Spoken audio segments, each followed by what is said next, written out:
Wala po itong baboy, wala ring karning baka, wala rin pong manok. Matipirang ulam po ito. Pangsalit-salit dun sa mga oras na hindi pa sweldo.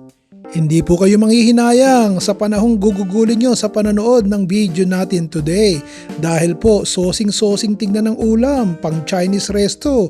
Yung pala, delata lang. All-purpose flour, harina, cornstarch, 1 teaspoon salt, 1 teaspoon ground pepper, 1 teaspoon sugar, water. Makapaglambing na po sa inyo, tulungan nyo naman ako to grow my YouTube channel by clicking the like and also subscribing.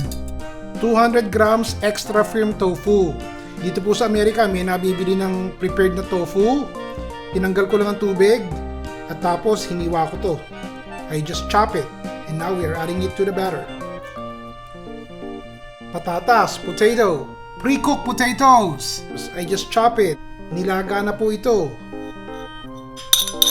100 grams grated carrots para may kulay.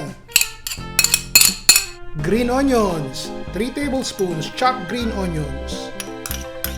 3 cloves of garlic chopped. 2 tablespoons finely chopped onions, sibuyas. 2 cans of canned tuna, removing the water. And let's combine it.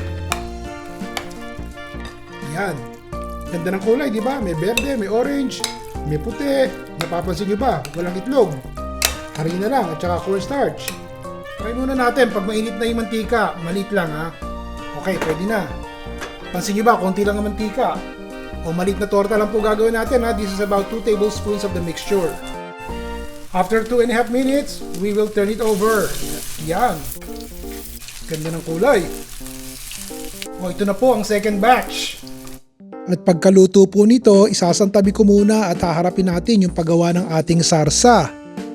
Talagang malaking tulong po sa atin ang mga ganitong luto yung didiskartehan lang natin ng hapunan, madalian na at marami po ang makakakain dahil ka po may sarsa. Let's add soy sauce.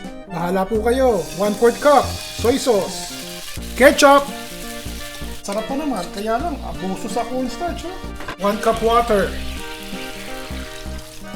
Ground pepper. Ang palapot. Half a cup of water, 1 tablespoon of cornstarch. Tapikin nyo ng konting asukal, just a touch of sugar. And then let's add our thickener. Halo lang kayo ng halo until it thickens. Kita nyo naman, after mga 30 seconds, malapot na oh. Pag lumamig pa yan, edi mas malapot. Pagkakain na kayo, tsaka nyo ilagay itong inyong torta. O diba ayos? Kung 6 lang ang kakain, magiging 8 na kasi meron kayong sauce na ginawa. Tapos, ang laban. Sana po'y maalala nyong mag-comment below and let me know kung anong ulam po ang gusto nyong iluto ko at yun po ang gagawin natin. Maraming salamat po sa panonood.